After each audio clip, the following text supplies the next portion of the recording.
मेरे साथ हैं जम्मू कश्मीर कांग्रेस के अध्यक्ष तारिक हमीद साहब। सर, तमाम जो इलेक्शन की तैयारियां हैं वो तमाम चीजें चल रही हैं, क्या कुछ खास है? क्योंकि देखें भारतीय जनता पार्टी को वो तमाम तरह के सवाल उठा रहे हैं जब से नेशनल कॉन्फ्रेंस के साथ गठबंधन की खबर आई है। देखिए, जहां तक बीजेपी के सवालात का ताल्लुक है और सवालात की टाइमिंग का ताल्लुक है, तो ये उनकी जगलरी ऑफ वर्ड्स, उनकी जगलरी ऑफ टाइमिंग, तो उससे कोई हैरानगी की बात हमें नहीं हो रही। बाकी जो सवालात वो इस स्टेज पे उठा रहे हैं, इलेक्शन हो गया, एक साइड से आप डेमोक्रेसी को रेस्टोर करने की बड़ी बड़ी बातें दावा दे रहे हैं, दूसरी साइड से आपने उस डेमोक्रेसी को रेस्टोर करने के वास्ते जो टाइम फ्रेम है, इतना शॉर्ट, इतना सडन आप ये सारे काम कर रहे हैं, तो उससे ठीक है प्रोसीजर अलग, लेकिन नीयत का जहां तक ताल्लुक है वो नीयत साफ नहीं लगती।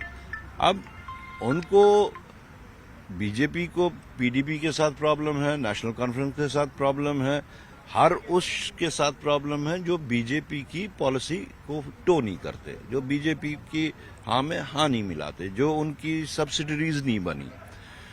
तो ये तो उनका यूजुअल मेथड है, तो उसमें कोई नई बात। पहले गृह मंत्री जी का ट्वीट आया, 10 सवाल उन्होंने पूछे, कांग्रेस पर सवाल उठाया कि नेशनल कॉन्फ्रेंस के साथ क्यों गठबंधन की अलगाववाद फैलेगा, 370 वापस आएगा, 35 से आएगा, आरक्षण छीन लिया जाएगा। उसके बाद स्मृति ईरानी ने भी प्रेस कॉन्फ्रेंस करके कहा कि गुज्जर बकरवाल तमाम लोगों का आरक्षण छीन लिया जाएगा। अब इससे आपको साफ समझ लेना चाहिए घबराहट कितनी है। घबराहट का ही अंदाजा है जो आपने इतने सालों जो बिसात बिछाई है, आपने चेस बिठाई है, और वो चेस बोर्ड उनका जो है वो डोलता हुआ दिख रहा है, उसकी वो गोटियां गिरती हुई दिख रही हैं, तो ये तो उनके इस घबराहट की अक्कासी करता है। अदरवाइज ऐसा कोई अनहोनी चीज तो नहीं हो रही। आपने उनको, या तो उनको बैन कर दीजिए। क्या नेशनल कॉन्फ्रेंस बैन है? क्या पीडीपी के ऊपर बैन इंपोज किया गया है? क्या वो कॉन्स्टिट्यूशन को नहीं मानते? क्या वो कॉन्स्टिट्यूशन की ओथ नहीं उठाते?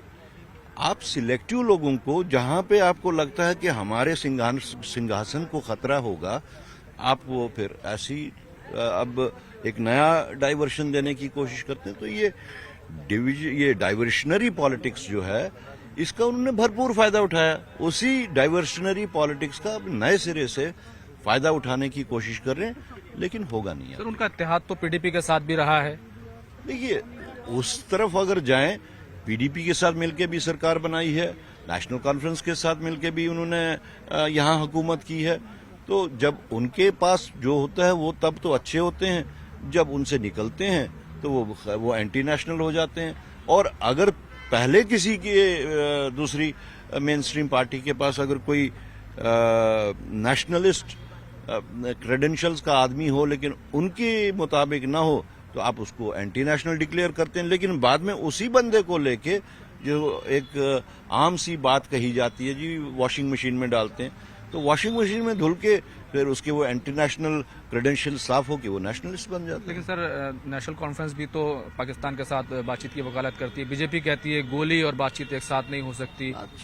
बातचीत करना कोई ये सिविलाइज्ड सोसाइटी है, सिविलाइज्ड कंट्री है। आप तो यहां से जाते हैं बातचीत करवाने के वास्ते यूक्रेन और रशिया के दरमियान, अरे वहां तो आप मुखिया बन जाते हैं कि बातचीत करो। तो जब अपने घर में बातचीत की बारी आती है, आप कहते हैं ये तो एंटी नेशनलिस्ट अप्रोच है।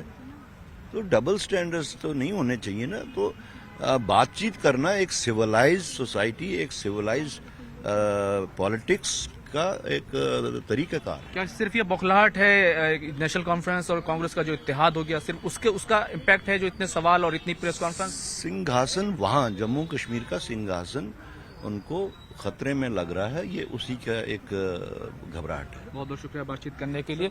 ये तो है तारिक हमीद करा, जम्मू कश्मीर कांग्रेस के अध्यक्ष, जिन्होंने साफ तौर पर कहा कि भाजपा का सिंहासन जम्मू कश्मीर में हिल रहा है और उसका ये असर है, जिसकी वजह से ये तमाम सवाल उठाए जा रहे हैं। उन्होंने गृह मंत्री अमित शाह के द्वारा जो सवाल उठाए गए, स्मृति ईरानी जो पूर्व केंद्रीय मंत्री हैं, उनके जरिए जो सवाल उठाए गए, जो हमले किए गए, उनका साफ तौर पर जवाब दिया है और कहा है कि सिर्फ ये घबराहट है।